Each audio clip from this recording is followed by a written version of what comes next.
जय हिंद दोस्तों, मैं आप सभी को आइडियल स्टडी पॉइंट में स्वागत करता हूं। मैं आप सभी के बीच लेकर आ गया हूं। देखिए बीपीएससी टीआरई 4.0 एग्जाम के लिए मैं अभी आपके बीच लेकर आ गया हूं जनरल स्टडीज का जो आपका मैथ से जो 8 क्वेश्चन पूछे जा रहे हैं उसका मैं सॉल्यूशन लेकर आ गया हूं और ये आपका प्रैक्टिस सेट अभी करा रहा हूं। ठीक है, तो चलिए इसमें हम लोग देखते हैं क्वेश्चन।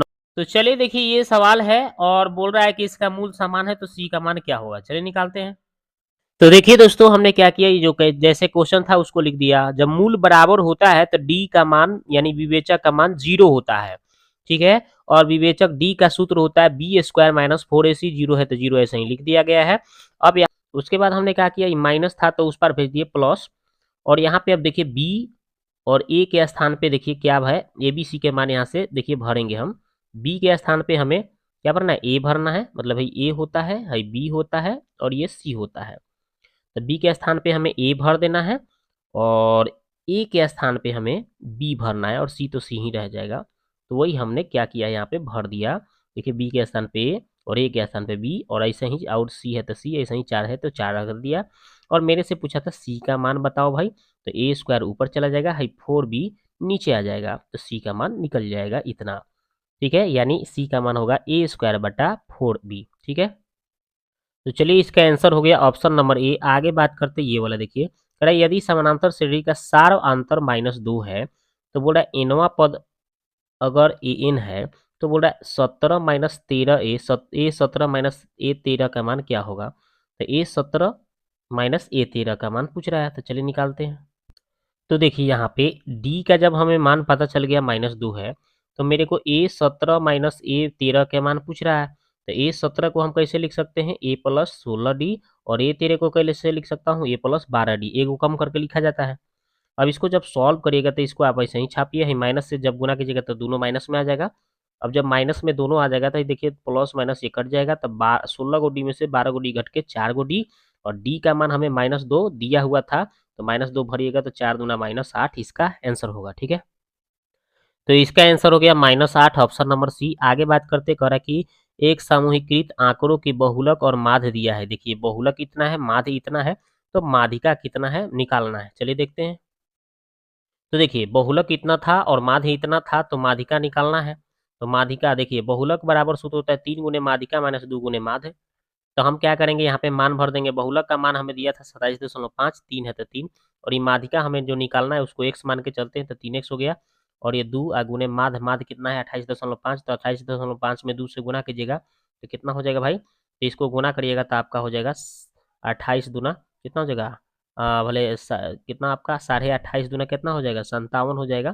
ठीक है, तो 57 हो गया आपका। ये दशमलव के बाद जीरो के बाद वैल्यू कुछ नहीं होता है, यहाँ पे दशमलव के बाद जीरो होगा। ठीक है, दशमलव के बाद है। अब इसके बाद में यहाँ पे हम क्या किए, 3x को नहीं छोड़ देना हूँ तो ये 27.5 में है जाके 57 को माइनस ऊपर जाके प्लस हो जाएगा। अब ये दोनों को जोड़ दीजिए तो 84.5 हो जाएगा। 3 से काटेंगे 84.5 को तो कितना हो जाएगा, काटेंगे तो आपका हो जाएगा 28.17।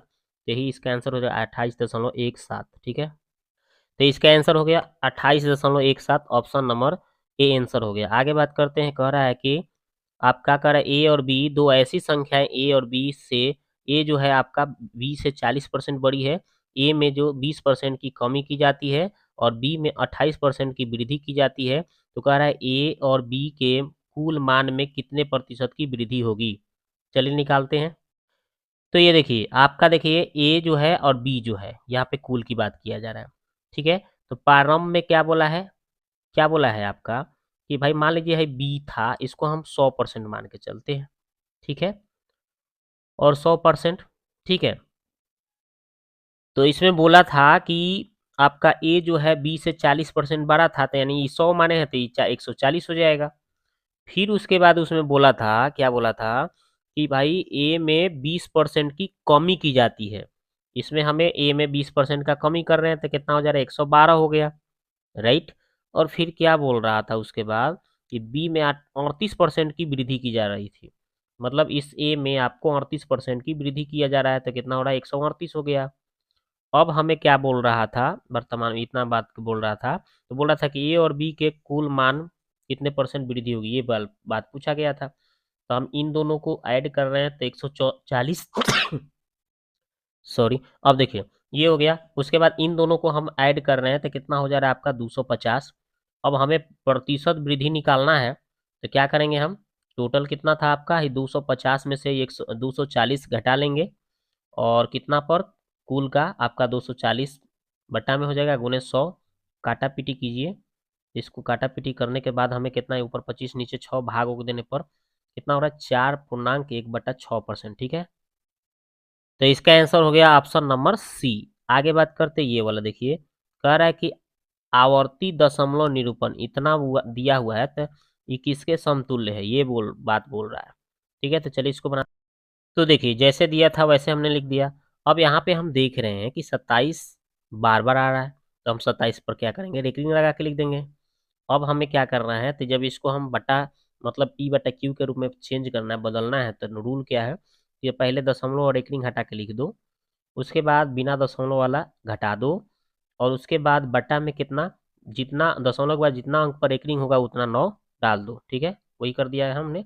और एक घटाएंगे 127 में से, तो 126/99 काटा पीटी करने पर 14/11 आंसर हो गया। ठीक है, तो इसका आंसर हो गया 14/11, ऑप्शन नंबर बी। आगे बात करते ये वाला, कर है कि 67 सेमी त्रिज्या वाले एक वृत्त के एक चाप का केंद्र पर 60 डिग्री का कोण बनाया जाता है, तो त्रिज्यखंड का क्षेत्रफल क्या होगा। चलिए बनाते हैं। तो देखिए यहाँ पे आपका कोण कितना 60 डिग्री बनाना था, और 67 सेंटीमीटर इसका त्रिज्या दिया हुआ था, और त्रिज्यखंड का क्षेत्रफल निकालना था। तो क्या सूत्र होता है, थीटा/360 पाई आर स्क्वायर।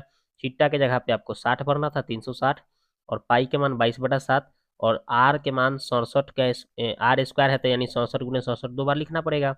अब इसको काटा पीटी करना है, तो इसको 6 बार में काट देंगे, इसका हाफ 3 लिख देंगे, इसका हाफ 11 लिख देंगे। तो आपका नीचे कितना हो रहा है, 70 के 21 नीचे हो जा रहा है, और ऊपर हम क्या 11 गुने 67 गुने 67 सबको तीनों को गुना करके हमें इतना आ रहा है, फिर 21 से हम भाग कर रहे हैं, तो हमें आ रहा है 23.5138 सेंटीमीटर स्क्वायर। ठीक है, तो देखिए दोस्तों इसमें कोई ऑप्शन नहीं दिया हुआ है, तो इसलिए इनका उत्तर होगा ऑप्शन ई। आगे देखते हैं ये वाला देखिए, कह रहा है कि एक त्रिभुज एबीसी के शीर्ष बिंदु ए इतना है, बी इतना है, सी इतना है, और त्रिभुज का केंद्रक ज्ञात करना है।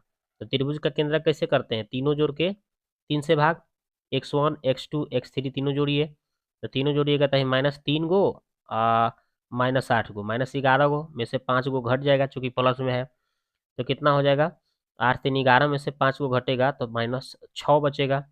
इसको 3 से जब भाग करेंगे तो कितना आएगा, -2 आएगा। तो देखिए -2 शुरू शुरू में कहाँ है, ये नहीं दिया है, ये भी -2 नहीं है, हाँ ये वाला -2 है, तो ऑप्शन सी इसका राइट आंसर होगा। ठीक है, आगे बात करते हैं, करा कि निम्न का मान ज्ञात कीजिए। तो निम्नलिखित का आपको इसका क्या करना है, मान निकालना है। चलिए निकालते हैं। तो देखिए ये वाला सवाल है, इसमें हमें क्या करना है, मान निकालना है। तो 60 के मान भरना है, टेन 60 के मान √3, स्क्वायर है तो स्क्वायर, 4 है तो 4, साइन 45 के मान 1/√2 होता है, स्क्वायर है तो स्क्वायर, 3 है तो 3, और सेक 30 के मान होता है 2/√3, स्क्वायर है तो स्क्वायर, 5, और यहाँ पे कॉस 90 के मान 0 होता है, स्क्वायर है तो स्क्वायर। इसी तरह से नीचे कॉसेक 30 का मान 2 होता है, सेक 60 के मान 2 होता है, और कॉट स्क्वायर 30 डिग्री का मान √3 होता है, स्क्वायर है तो स्क्वायर कर देना है। आगे बढ़िएगा, इसका स्क्वायर से रूट खत्म यानी 3, ये 4 है तो 4, स्क्वायर से रूट खत्म यानी 1/2 होगा, 3 है तो 3, यहाँ पे 2 का स्क्वायर 4, और नीचे स्क्वायर से रूट खत्म यानी 3, और ये 5 में 0 से कीजिएगा तो 0, और नीचे 2 और 2 4 होगा, ये स्क्वायर से रूट खत्म यानी 3। अब इसको जब सॉल्व करिएगा दोस्तों, तो क्या हो जाएगा, यहाँ पे 2 और 3 कितना हो जाएगा, 2 और 3 लिखना है, और यहाँ पे 4 लिखना है, तो यानी 2 3 5 और 4 9, और 1 से भाग देंगे तो कितना आ जाएगा, 9 इसका उत्तर हो जाएगा। ठीक है, तो इसका उत्तर 9 हो जाएगा, जो कि ऑप्शन में कहीं नहीं दिया है, तो इसलिए इसका उत्तर ऑप्शन ई होगा। तो दोस्तों ये वीडियो आपको कैसा लगा, आप जाकर कमेंट बॉक्स में कमेंट करें। मिलते हैं नेक्स्ट वीडियो में इसी तरह से। ठीक है।